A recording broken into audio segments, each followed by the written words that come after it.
foi oferecido mais 10 milhões de dólares para um fundo da agricultura, que eu acho muito bem, fundo fiduciário da FAO, mas contudo nós nunca conseguimos, com esse dinheiro que damos quase todos os anos, ter um único técnico sénior na FAO, quer dizer, o nosso embaixador na FAO, os nossos embaixadores nunca conseguiram fazer esse trabalho, mas para ficarem bem bonitos na fotografia, pedem os 10 milhões, que nós também estamos a prestar neste momento, que não são obrigatórios, que nós pagamos, e para depois darem a outros países africanos que têm lá, portanto, pessoas bem representadas como é Cabo Verde e que precisa e que também recebe. Obrigado. Exato. Reginaldo Silva, parece-me que as questões económicas são as mais fraturantes.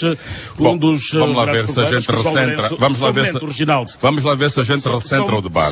Vamos lá ver se a gente recentra o debate. Uma introdução. O debate, desculpa, agora Reginaldo, posso... Só um momento, deixa-me fazer... O debate é a volta do primeiro ano da governação. Exato, e é exatamente eu queria recentrar o debate, se me for permitido, contribuir para este debate. O que eu acho é que nós estamos a perder-nos um bocado aqui, e é a minha opinião, como é evidente. Mas já agora, querias introduzir alguma questão?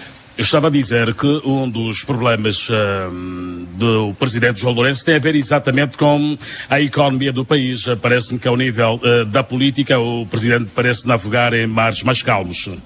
Bom, vamos lá então ver. O debate é sobre o primeiro ano da governação de João Lourenço e é o tema que de facto nos interessa, né? Um ano depois de estarmos com uma nova liderança no país e, portanto, em meu entender, ainda não tinha feito esta avaliação.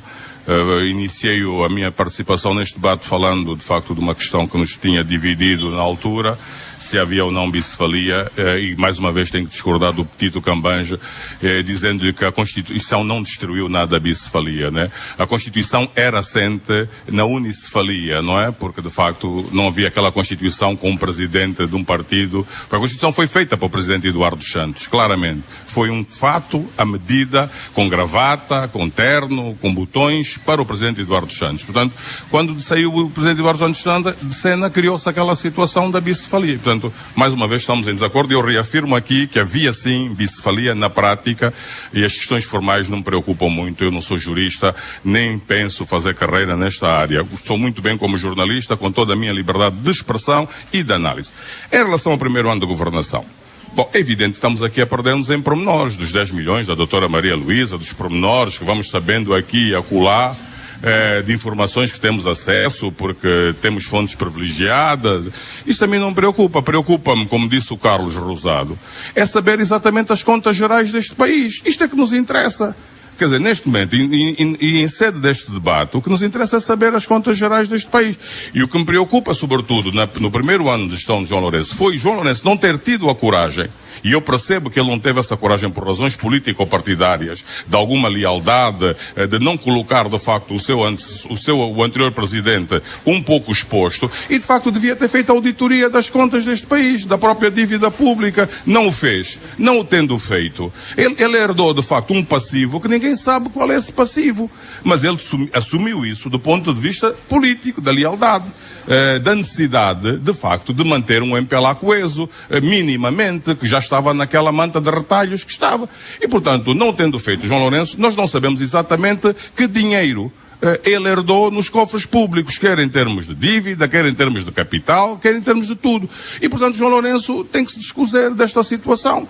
E, portanto, não se tendo descozido, o problema é dele. E nós vamos continuar a pedir-lhe as contas. Que contas são essas? Qual é a dívida? Quais são os passivos? Esta história dos 30 bilhões, se existem, se não existem. A UNITA ainda ontem veio em conferência de imprensa falar de uns dinheiros que andam aí perdidos, uns diferenciais que foram parar a fundos, não sei de quanto. E todos nós sabíamos que esta era a prática da gestão anterior. Era esconder dinheiro permanentemente. Esconder dinheiro em fundos daqui, fundos dali, exportar dinheiro, exportar capitais, e este dinheiro é que nós precisamos neste momento. E João Lourenço, neste primeiro ano de governação, não teve este dinheiro à sua disposição. E por mais que a gente o critique, e tem que ser criticado pontualmente, a história do avião, a história da Cobalt, as outras histórias, mas isto para mim são peanuts ao lado do geral, que é de facto as contas gerais deste país, e nós até hoje não sabemos. E portanto partilho perfeitamente da opinião do Carlos Rosado. Que análise é que a gente vai fazer, né, em sede de alguma honestidade intelectual,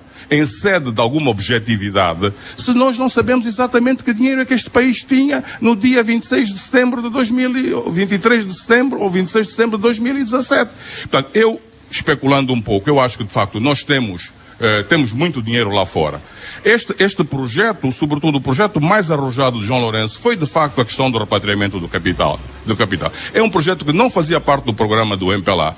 Ele tomou este projeto como seu projeto pessoal e graças a ele, vamos ver agora qual é o balanço que vai ser feito em dezembro, porque a lei foi aprovada nessa perspectiva e parece-me, para mim, foi uma das grandes apostas, mas vamos ver, como eu disse, a avaliação. Porque ele sabe efetivamente onde é que está a parte do dinheiro. João Lourenço tem que saber isso. Agora, por razões políticas, eu admito que ele, em vez de ir pelo que a oposição queria, andar a publicar coisas e andar atrás de quem tem, quem não tem, se tem nas Bahamas, se tem em Barbados, se tem nos Panama Papers, ele preferiu ir por esta via, mas é a via dele, ele tem legitimidade, como líder do partido maioritário, como pessoa eleita para nos governar, de optar por essa via. Nós depois, em função da avaliação que será feita, temos também a legitimidade de dizer, meu senhor, este repatriamento, este processo todo, não resulta. Ainda ontem tivemos Álvaro Sobrinho a dizer que, lá fora aquilo anda meio complicado, tem muitas auditorias e aquelas coisas todas, é melhor virmos todos para aqui.